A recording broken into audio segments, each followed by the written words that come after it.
이제 7번째로 넘어가서 스트레스가 당신을 소리 없이 망가뜨릴 때 성인기에 이제 호르몬에 대해서 공부를 해봅니다. 내분비 호르몬 장애는 대개 성인기에 나타난다. 전체 인구의 약 5에서 10%가 이런 병을 앓는다. 가장 일반적인 내분비 호르몬 장애는 당뇨병과 갑상샘 기능 저하증이다. 사실 모든 호르몬 장애가 질병을 악화시키고 심지어 환자의 생존 확률에도 영향을 미친다. 내분비샘이 제대로 작동하지 않으면 부족한 호르몬을 그냥 약물이나 주사로 보충하면 해결되리라 생각할 수 있다. 의사들 역시 그렇게 생각하지만 그렇다고 질병이 눈 녹듯이 사라지지는 않는다. 약물로도 신체 자체의 호르몬 생산과 조절을 흉내조차 낼 수 없기 때문이다. 우리의 안녕을 보장하는 것은 다름 아닌 신체와 호르몬 계의 미묘한 상호작용이다. 힐러리 맨틀이 말했듯이 호르몬 긴장이 바뀌면 기분도 바뀐다.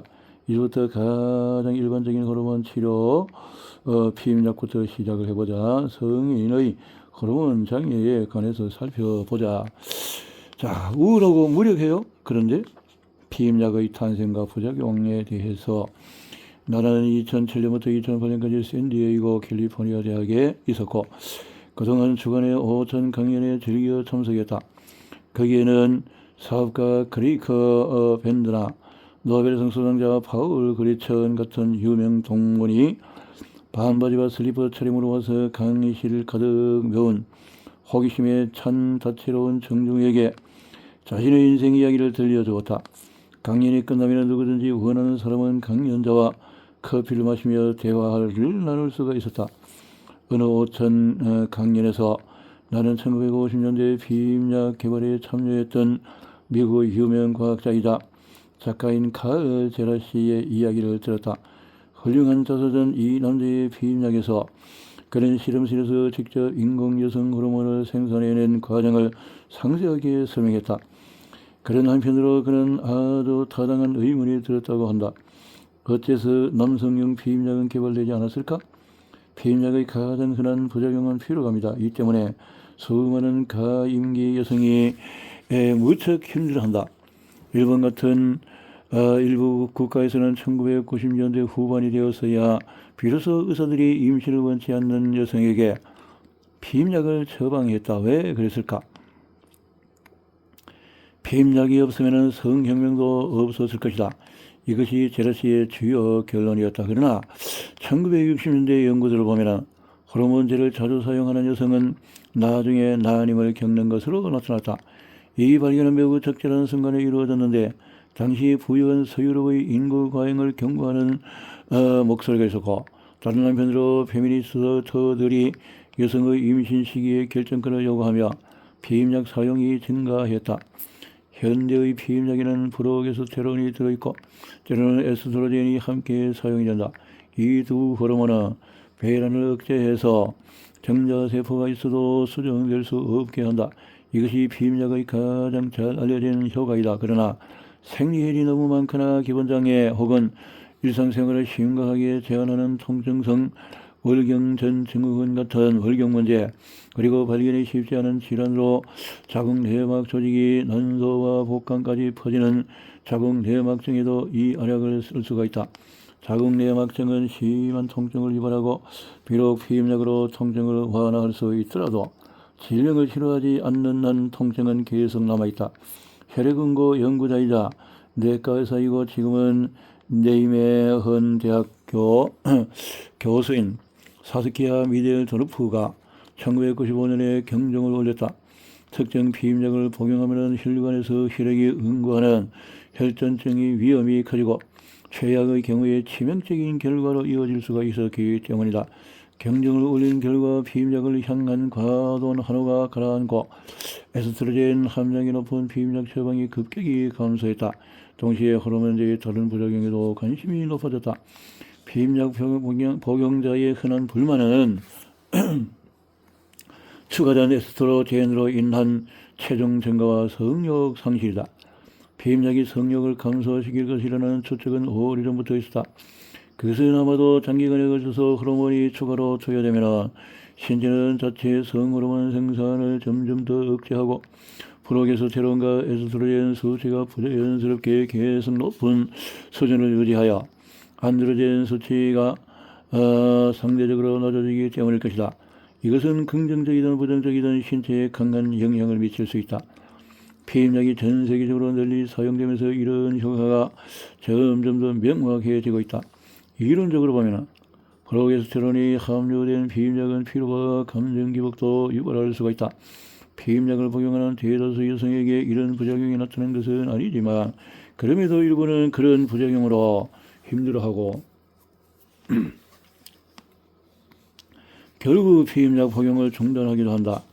어떤 사람은 프로게스테론의 부작용에 더 민감하다.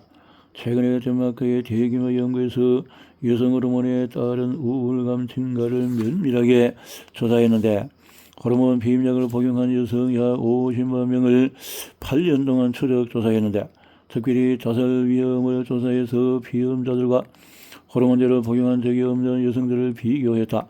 피임약을 복용한 여성들의 자살 위험이 비교 집단보다도 유의미하게 높게 나타났고 프로게스테론이 함유된 피임약을 복용한 여성에게서는 그 효과가 더욱 두드러졌다.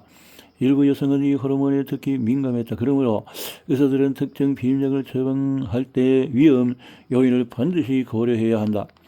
만성 피로는 피임약의 가장 흔한 부작용이다. 이것은 테스토스테론 부족과 관련이 있고 이로 인해서 여성들은 무기력을 호소한다.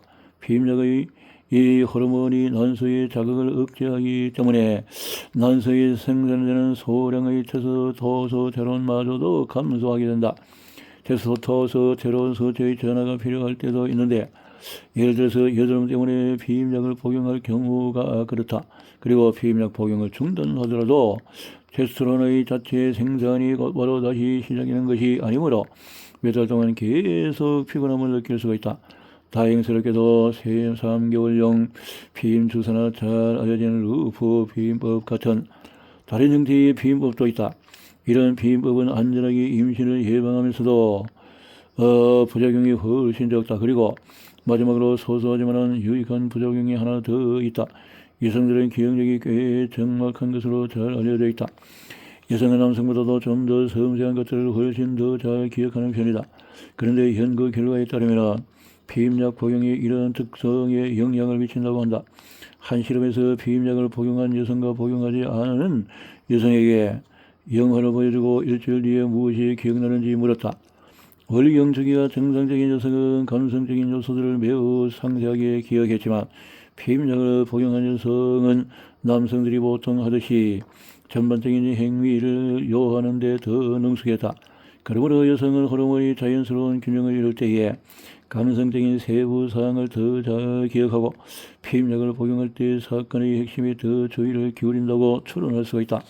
세부 사항을 기억하는 것이 꼭 좋은 것만은 아니다. 모든 것은 호르몬에 달렸다. 이 세부 사항만은 꼭 기억하면 좋겠다. 갑상샘과 부신에 주목하라. 성인기 호르몬 장애는 1990년대 중반에 위트레이트 의대 1학년 때였는데 해부실 실수 시간이었고 포르멜린 냄새가 코를 찔렸다. 이 냄새는 저녁에도 계속 나는 것 같았다. 그때 나는 갑상샘과 부신 두 개를 손에 받아들였는데 작고 부드럽고 예민한 기관, 너무나도 중요한 기관이다. 일찍이 어려서 저에서는 갑상샘 덕분에 우리 영혼이 더 잘 활동한다고 썼다. 성인기에 그러니까 20세부터 50세까지 가장 많은 질병의 원인이 되는 기관이 갑상샘과 부신이다. 이 두 기관이 생산하는 호르몬은 뇌, 에너지 수준, 물질대사, 면역체계에 직접적인 영향을 미친다. 면역체계가 제대로 작동하지 못하면 병원치를 차단하는 본연의 임무를 수행하지 못한다. 그리고 그 결과는 명확하다. 매년 겨울에 발생하는 독감 바이러스 그리고 고혈압 같은 만성 질환을 생각해보라. 우리는 독감을 어느 정도 파악하고 있고 최근에도 코로나19도 알게 되었다. 그러나 이런 바이러스를 방어할 때 호르몬이 하는 역할을 잘 알려지지 않았는데 예를 들어서 만성적으로 높은 콜티솔 수치는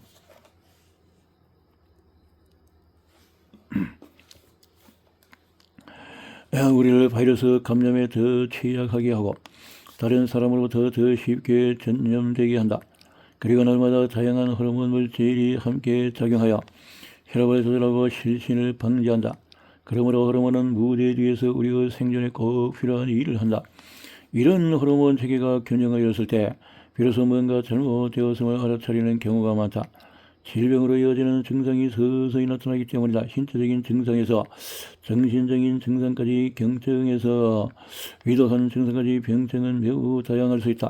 성인계의 호르몬 장애는 때때로 호르몬을 생산하는 분비샘의 마모로 생기지만 자가면역 질환으로 발생하는 경우가 더 많다.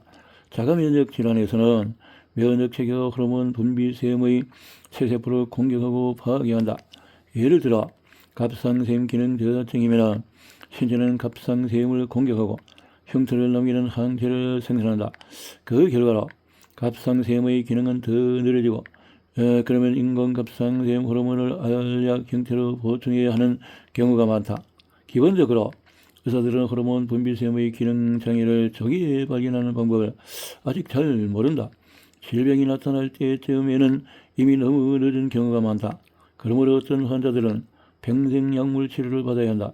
갑상샘의 기능 방식을 이해하기 위해 먼저 갑상샘 자체부터 알아보도록 하자. 갑상샘은 티록신, 트리, 요오드, 지로닌, 기능은 물질 대사와 체온과 또 심장 박동을 돕는 일을 하고, 부갑상샘은 호르몬, 또 기능은 골밀도, 칼슘 대사와 연관되어 있다. 신체의 보일러 조절하기, 갑상샘 기능 저하증과 항진증에 대해서. 갑상샘은 후두 바로 앞에 붙어 있고 신체 물질 대사 과정에 관여하는 티록신, 줄여서 T4라고 불리는 호르몬을 생산한다. 체온과 물질 대사를 조절하고 장이 영양분을 흡수하고 또 연소하게 한다. 그뿐 아니라 혈액순환도 지원한다. 갑상샘을 신체의 보일러, 뇌의 시선하부를 온도 조절 장치라고 볼 수가 있다. T4는 물질 대사를 조절한다. 다시 말해서 신체가 음식물에서 에너지를 끌어오는 방식을 조절한다. 갑상샘이 제대로 작동하지 않으면 신체는 에너지를 필요 이상으로 느리게 또는 빠르게 소비한다. 태아의 갑상샘은 임신 3개월에 이미 형성되고 동맥내기를 통해서 영양분과 산소를 공급받는다. 그러니까 갑상샘은 여러 다른 기관보다도 혈류와 잘 연결되어 있다. 이것만 보더라도 이 분비샘이 얼마나 중요한지 짐작할 수가 있다. 갑상샘이 제대로 작동하지 않으면 실제로 신체에 문제가 생긴다. 이 기관은 어떻게 작동할까? 갑상샘은 뇌와 수치로부터 신호를 받아 갑상샘 호르몬을 생산한다. 효력 최적화를 위해서 갑상샘은 먼저 T4를 혈류에 보낸다. 그러면 체세포들이 이것을 훨씬 더 효과적인 T3로 만든다. 거의 모든 체세포에는 T3 수용체, 즉 일종의 T3 전용 수신소가 있다. 그러므로 갑상샘 호르몬 대사 장애가 신체적으로, 정신적으로 다양하게 신체 전반에 나타나고 심지어 성격까지 바꾸는 것은 놀라운 일이 아니다. 갑상샘이 너무 느리게 일하면 갑상샘 호르몬이 너무 적게 생산된다. 그러면 체온이 내려가고 손물이 차가워진다. 또한 장이 제대로 작동하지 못해서 변비로 고통받고 기분이 우울해질 수가 있다. 서양에서는 현재 갑상샘 조직을 파괴하는 자가 면역 염증인 하시모토 병이 호르몬 결핍의 가장 흔한 원인이다. 특정 약물 역시 요오드 수치를 높이거나 낮춰서 갑상샘 기능을 크게 떨어뜨릴 수 있다. 그러나 원인이 무엇이든 갑상샘 기능 저하의 결과는 언제나 같다. 체중 증가, 느린 심장 박동, 건조한 피부, 탈모, 집중력 저하. 이상하게도 어떤 사람들은 갑상샘 기능 저하를 매우 힘들게 겪고 어떤 사람들은 큰 문제를 느끼지 못한다. 예를 들어 내게 진료를 받아 온 어떤 여성 환자는 갑상샘이 호르몬을 거의 생산하지 않는데도 약간의 근육통만 있을 뿐 하프 마라톤을 걷더니 완주했다. 그런데 또 다른 환자는 갑상샘 이상이 아주 미미했는데도 병가를 내야 할 만큼 힘들어했다. 그러므로 의사들은 한 가지 치료 방법이 전혀 다른 역할을 내는 사례를 자주 목격한다. 그러나 갑상샘은 또한 너무 빨리 갑상선기는 항진증 일할 수 있고 또 그러면 체중이 감소하고 긴박하고 그리고 때로는 조증 같은 심리적인 증상도 있다고 나타난다. 갑상선 기능 항진증이면은 종종 몸이 붓고 때로는 안구 근육이 부풀어서 눈이 튀어나오기도 한다. 갑상선 기능 장애의 일부 책임은 대개 면역 체계에 있다. 예를 들어 그레이브스 병으로 알려진 바제도 병이 그렇다.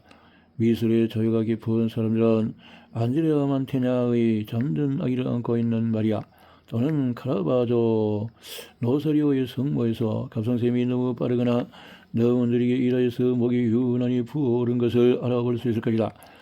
그리스 철학자 소크라테스 역시 이 병을 앓았다고 한다. 미국 대통령 조지 부시와 그의 부인 바버라도 갑상선 기능 항진증을 보였다.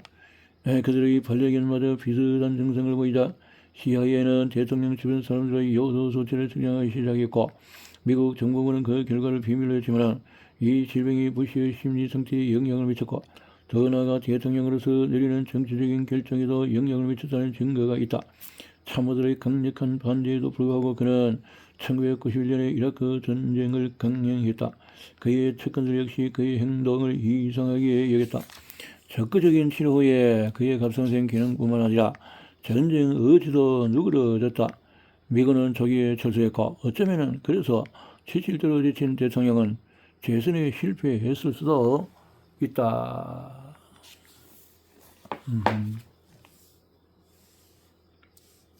예, 갑상샘에 대하여 갑상샘의 항진이나 저하증 때문에 판단력이나 또 삶에도 굉장히 악한 영향을 가질 수가 있다라는 그런 이야기네요.